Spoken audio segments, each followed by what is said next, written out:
So straight away to the issue that's taking center stage on the program tonight, the problems and prospects of education in Nigeria. Is this country on a trajectory to the worst or the best quality education? Well, it depends on who you ask, but the latest figures from the United Nations Children's Fund, or UNICEF, are a sobering warning. After decades of catastrophic neglect, the UN agency says the number of out-of-school children is increasing, not decreasing, and there are now 18.3 million out-of-school children in this country, up from 10 million a decade ago. So Nigeria retains its unenviable position as the country with the highest number of out-of-school children globally. And for those who are in school, the picture is one of unimaginably poor quality education and even poorer infrastructure. Much of that, to be fair, is attributable to the legacy of previous governments on both the state and federal levels, which not only neglected and underfunded the sector, but allowed government officials to rampage through budgets. But now we're hearing of new efforts by the Tinubu government to come up with an effective strategy to deal with Nigeria's education problems. But how much is that being scaled up, and how sustainable is it? How many taps are being turned on to avert what could be an unparalleled catastrophe? Well, for more on this, I'm joined now in the studio by the Minister of State for Education, Dr. Yusuf Sununu. Thank you very much indeed for coming in. Thank you for having me. Now, in September last year, at the Basic Education Summit in Uyo, Akwa Ibom State, you described the large number of out-of-school children in Nigeria as shocking and unacceptable, and said you would confront what you called this ugly phenomenon. You said the government's national target was to reduce the number of out-of-school children by a quarter within 2 years. We're almost now halfway through that 2-year target. By how much have you reduced the number of out-of-school children so far? Well, thank you very much for having me, and let me also commend the management of the Arise TV television for always inviting us, most especially the Federal Ministry of Education, to come and shed more light on our activities. I think this might be my 4th or 5th appearance in the last couple of months. This goes to show that we have a very good working relationship and understanding. And to me, it's also your own means of corporate social services to Nigerians, because educating Nigerians and allowing them to have an information of what is happening on the way they are governed is the best way we can move forward. And that's why all of us as ministers, we are also under the directives of Mr. President to carry the general public along in our day-to-day running of activities, and we have to be as much as possible open, transparent, and be accountable to those who voted Mr. President into office. So once more, I want to thank you for that. Yes, you rightly quoted me right, and since then, we have done a lot, and you also aware that we've signed an agreement with Mr. President. That's the ministerial deliverables given to us by the President, and one of the major thematic area is quite already the reduction of number of out-of-school children. I said it's unacceptable, and I still maintain that. And in the last few months, we have done a lot, and as part of our quarterly review of our activities, so as reported to the tracking mechanism employed by the President, we had a record of so far of succeeding to return about 2 million exactly, out-of-school children back to school. We also quoted value from UNESCO, which I quite agree as UNICEF, the figure is there, and we've all agreed that it's not a time to argue whether the figure is right or not.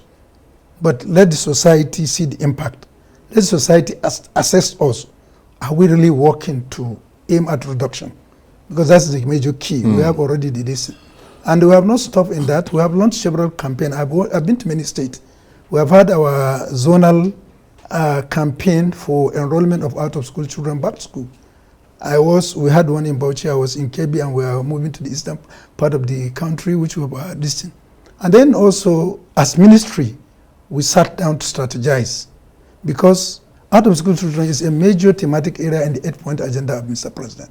And for us, we believe that what can be the yardstick that can be used to assess our performance is also that reduction of out-of-school children, coupled with imparting a very qualitative education to them, but back with the strong skills for them to survive on their own.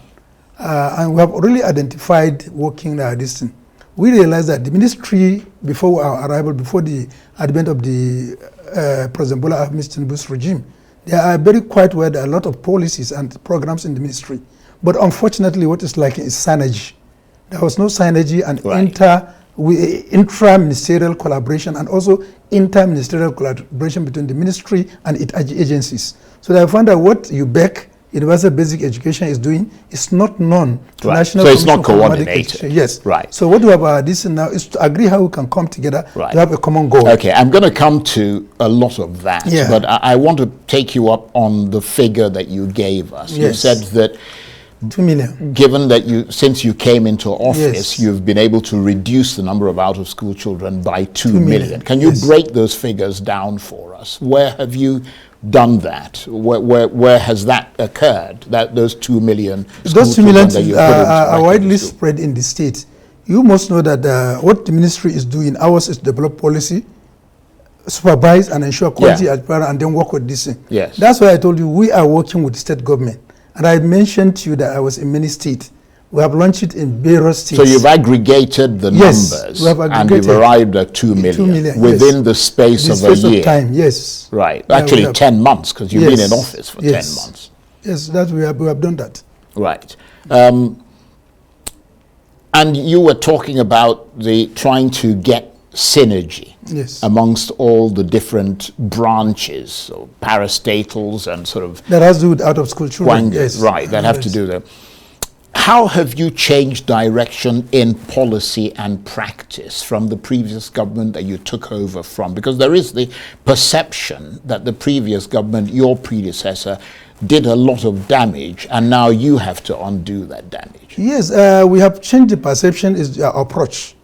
You understand, when we came in, we realized, apart from what I've mentioned earlier, there is also this lack of, we won't call it a suspicion, or lack of very good working understanding between Federal Ministry of Education as a driver of policy and implementation and quality assurance, who's also the sub-level of governance, that's the local government and state governments. You find that if you take, for example, access to basic matching grants in the UBEC has been a problem, with many states having billions of naira stuck in the UBEC account without accessing it. So through our great collaboration we have to do, that has also changed remarkably. And when we came, so many states were indebted to our regulatory examination bodies like the WAEC and NECO, which is known, it has been published in many papers. But I want to say today that the state that has the highest indebtedness has almost paid off all the distance. And another good development, that in some states that are not even paying for the cost of WAEC and NECO this time around, because of the very good working relation we have, they have gone ahead to improve. So our approach here is to see that whatever we are going to do, we are developing it in a collaborative manner. For example, let's say the roadmap to education 2024-2027 that we have developed. That is a product of collective bargain from the state up to local government up to the national level. The executive secretaries of education in the various local government were in attendance, the permanent secretaries and the state minister of education. As you mentioned, we have sat down and adopted that, developed that framework. And furthermore, we presented it to the National Council of Education, which is another partner of collaboration that joined everybody together. We went for that, also get it endorsed by the Federal Executive Council, and we also made a presentation to Nigerian Governors Forum, so that everybody will have a buy-in and know what are his responsibilities. So really, your job on the federal level is to come up with creative ideas and policies to support education efforts on the local level as far as primary and secondary education are concerned. So correct. The key there from your point of view is supporting local efforts at the state and local government level. Yes, and then strengthening collaborations. Right. Yes. And are you impressed with the quality and the expertise you're seeing at the local level and the way they are implementing the policies that you're coming up with? Yes, I'm a bit happy, but there are a lot need to be done. There are a lot that need to be done, and we're working to ensure that a lot is being done. For example, now, if you look at the issue, let's take the out-of-school children, where we are all working collectively and seeing that we are going to have a collaboration. It involves a lot.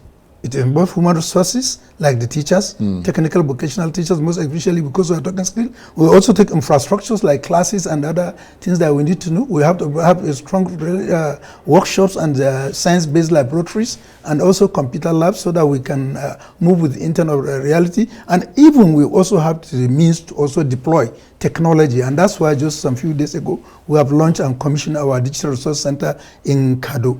This, when you put all together, and we have a good buy-in of the state, it will allow us the opportunity to say, okay, this is where we are targeting. You understand? And then our target is now conceptualized in a project we call DOT project, DOTS. While the D stand for data, you know, quite all right, data is very important for planning and where we are going to pay much interest on. For example, if you ask how many teachers, science teachers we have vis-a-vis art teachers, you know that definitely we are much deficient in art teachers. So sorry, in science teachers. So we need to pay more attention to that. But you see, it's just an arbitrary conceptualization of the idea. But we won't have a real figure. And Mr. President has granted the approval to DOT project. And then the O in it stands for the out-of-school children, which is a major thematic area that is well captured in the 8-point agenda of Mr. President. Now the T stands for teacher. And this is all about teacher that has to do with teacher training, teacher quality, teacher involvement, teacher welfare, and whatever you do, training and training. And definitely we'll say that for us in teaching, we'll say that, let me comment here, the activities of the Teachers Registration Council of Nigeria. In fact, I was in Zambia, Lusaka, for a meeting of African Federation of Teaching Regulatory Authorities. To my surprise, and Nigeria is doing good in terms of that. Ours is the role model in terms of teaching regulation and teaching guidance. So all countries are now copying to see how they can develop their regulatory body in teaching professions. And that's why even the leadership of it is based in Nigeria. The headquarters of AFTRA is also in Nigeria. So we are saying now, look, if we are being seen as role model, so we shouldn't should go ahead and do more. Well, it's so interesting that you say you're seen. And then also we are looking at the issue of the S in the dots is the skills. The skill component is very major. Obviously, yes. And that's why we are more or less concentrating on teacher, reskilling and upskilling, which is one of our major reasons. And I'm happy, while I was seated, you show one of the vocational schools that we have just constructed over nationwide. We have so far constructed over 50, which have started handing over. I think the one you showed was that of Sokoto State, where I went and handed over to the state government. And it has become almost operational as of today. And we have also gone ahead to formally inaugurated the smart schools that we have also constructed through UBEC intervention all over the country. And these are about 37, though we are still working on KB and Bayelsa, and one other said Enugu, which are yet to be completed. These are schools that were constructed and fully equipped with the modern teaching distance. We have so far succeeded in training over 1,000 teachers that will man those schools because of the gadgets that were there. So we are training and building capacity of teachers. We have finished the phase of training of trainers. They will have a partnership with the Korean government, and they have been trained. And that's why we have also have to commission the Center for Training of Teachers. You need to go there. It's a one-stop shop. You have everything there: accommodation, teaching, laboratory, AI, whatever laboratory you want is there. So, and those schools are also meant to be collected to the center so as to address one major issue of teacher crisis. Right. It's Well, right to say that obviously, if you look at in some states, if you go to particularly in the northern part of the country, you find that we have deficiency in science and technical vocational education. well, teachers. there are a lot of deficiencies in education across Nigeria. It's not Across just Nigeria. the But I'm north. saying, yes, I know. But I'm saying where there is much Right. impact. So what we are planning with that center is that it's going to be connected to those smart schools. So that in an event where we don't have a teacher of a particular subject, group of schools can be connected directly to the center so that they can have an interactive session and teaching through a virtual means. Right. Well, I mean, I have to say, it sounds, from listening to you selling it to us, Yes. I mean, it sounds impressive.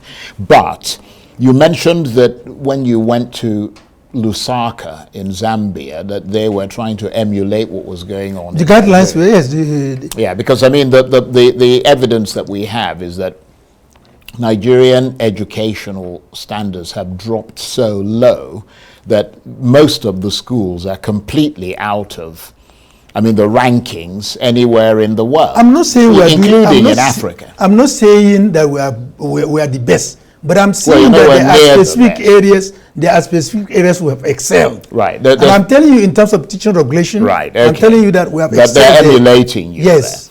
There. But how do you raise standards in a country? I mean, I know you've raised the budget, which is a good start, Yes. because obviously you've got to fund education. But how do you raise standards in a country where the value of the naira is falling, the cost of living is rising, so the increase in your budget means in real terms that there's no increase at all? Well, you have to also know that education on its own is not a single entity. As we are working towards making it better, there are also the economic tip of Mr. President. There are also addressing economic challenges.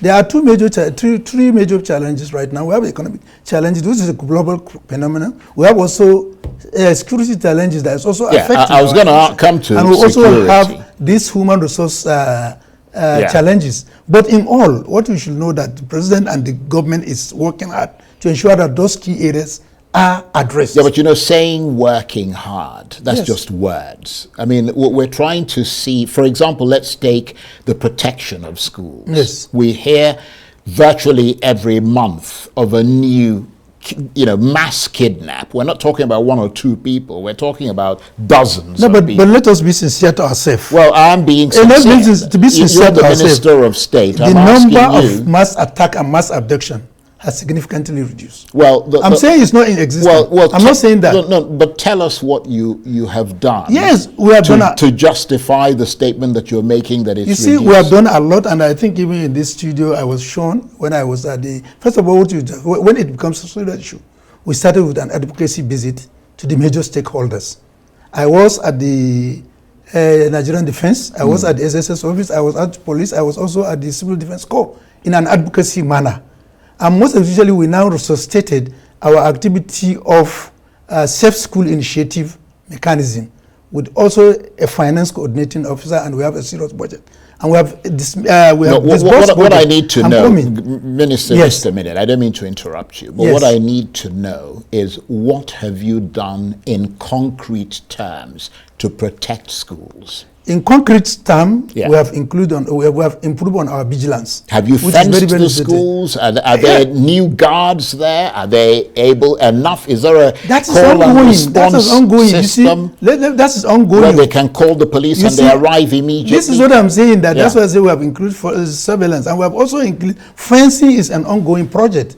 Let's say, for example, Abaji and Buari and which other this in the school here. All of a sudden, overnight, the fence got collapsed.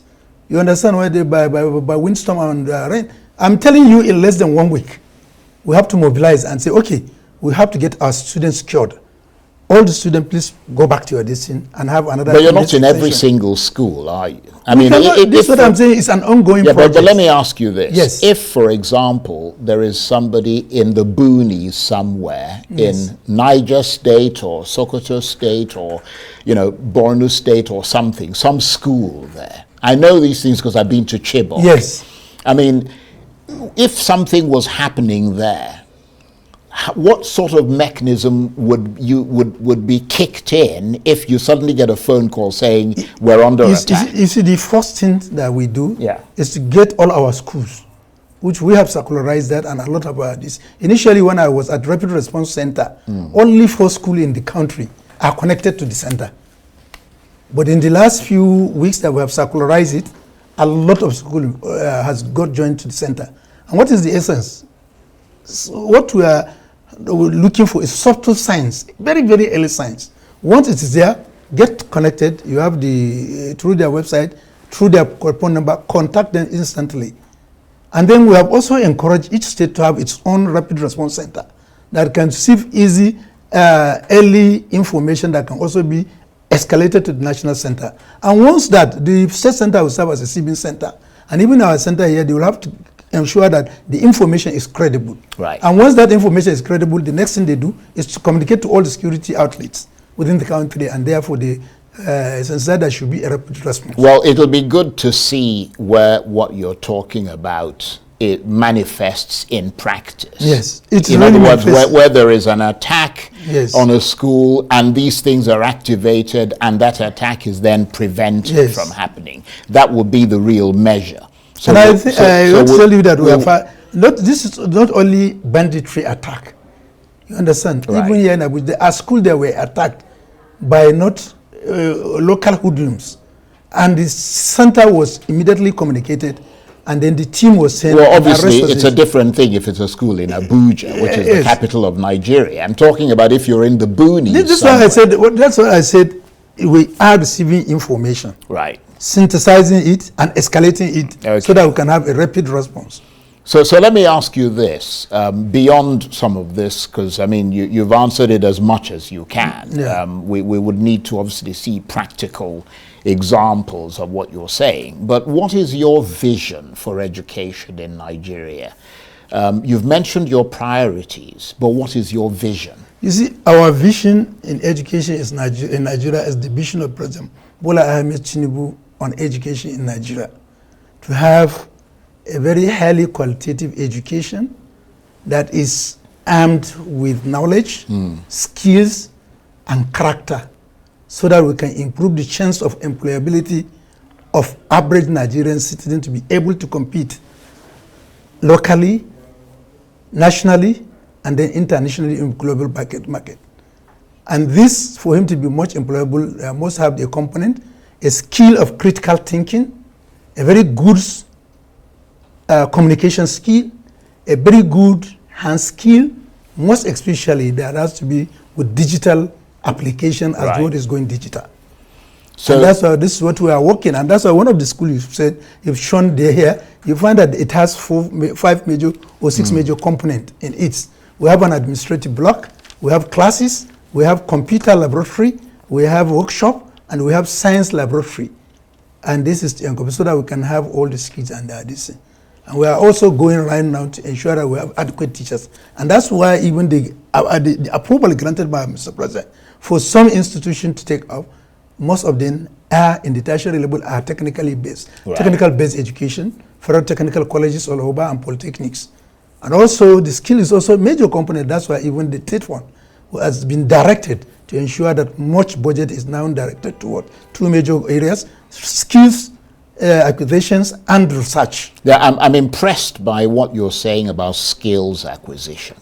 Yes. Because that's absolutely essential to move a country forward and move it towards modernity, because you've got to be able to maintain your stuff. Well, what are you doing about vocational education? In the vocational education, in fact, if I said that in the last 4 weeks, the minister has been deliberating on vocational education, I wouldn't lie, it wouldn't be a lie. For example, we started with syllabus and curricular review by National Business and Technical Education Board.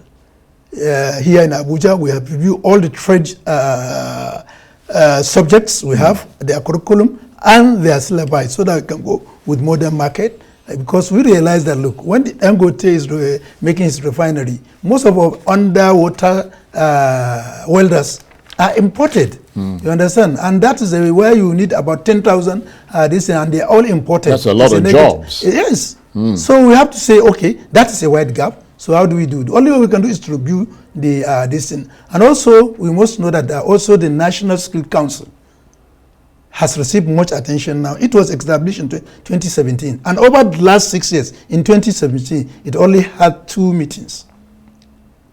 Only 2 meetings before this. So what can we expect? So now it has to right. Okay. And so an achievement is that it's had more than 2 meetings. No, I mean for now, in our in this setting now, in the last 6 months, we have had at least 2 meetings. Even today, we have developed a policy document that we are going to serve as a guiding principle. So what can we expect on vocational education? In the vocational education, you expect that as much attention will be given. It will be one of major priority area. Right. And there is also a concerted effort. Okay. Today we had a meeting of all the regulatory bodies, the National Board of Technical Education, the National College of Education, Council of College of Education, and also the National University Commission. All we had a meeting today to review our way of streamlining our skill addition. And also, we have also reviewed setting intervention done by TED Fund.